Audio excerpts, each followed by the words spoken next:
এভাবেই কুষ্টিয়ার কলাবাগানগুলোতে গাছে থাকা অবস্থায় অপুষ্ট কলাকে বড় ও পুষ্ট করতে ছিটানো হচ্ছে ক্ষতিকর রাসায়নিক পদার্থ।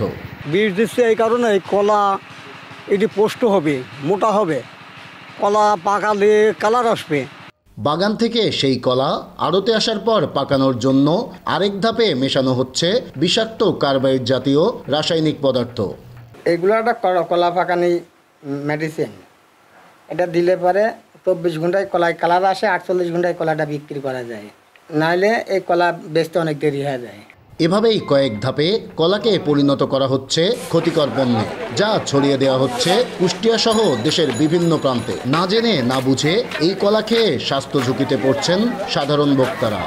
এখন এটা যদি হচ্ছে আপনার কেমিক্যাল মিশা, এটা তো স্বাস্থ্যের জন্য অনেক ক্ষতিকর। এটা আপনার যারা হচ্ছে প্রশাসনের আছে, এরা যদি নজর দেয় অবশ্যই এটা বন্ধ হয়ে যাবে।